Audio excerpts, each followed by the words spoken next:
No doubt, this looks like fun.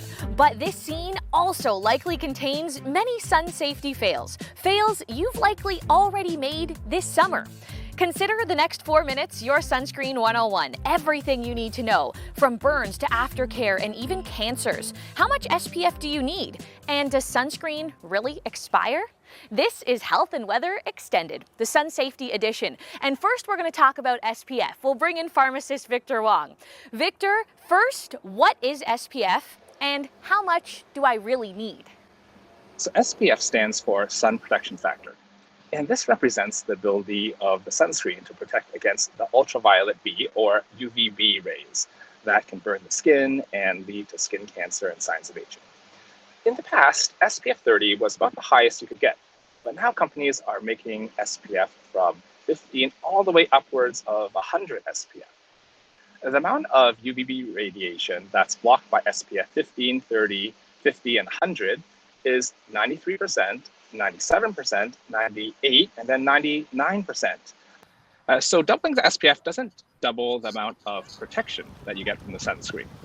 So generally, I suggest that SPF 30 usually is sufficient, but because a lot of people generally don't apply enough SPF, SPF 50 is actually also very good. Okay, 30 to 50, that's what I'm going to look for. But you know, another thing I've been told to look for, Victor, is the expiry date. What are your thoughts on that? So it's very important to check your sunscreen regularly for its expiry date because sunscreen can expire.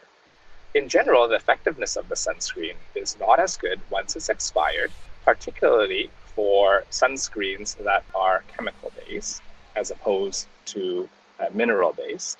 There are some studies that show that once a sunscreen has expired, they can potentially pose some health risks. So when expired, throw it out and get a new sunscreen. Victor, as always, thanks for joining us.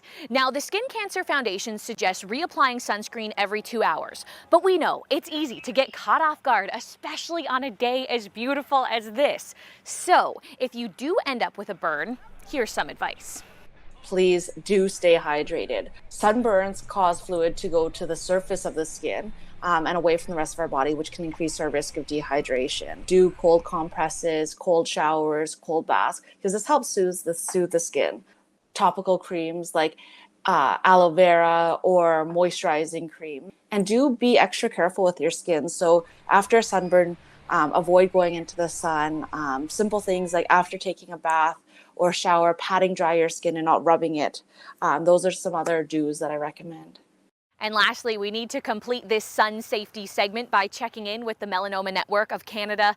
Unfortunately, anytime you see your skin color change after being out in the sun, you are causing damage. And this damage could lead to skin cancer. I think it's important to know that it's not just a sunburn. Anytime you see that redness on your skin, there's actually DNA damage being done. And that DNA damage can lead to skin cancer. So it could be basal cell carcinoma, squamous cell carcinoma, or melanoma. And of course, melanoma is the most deadliest of skin cancers.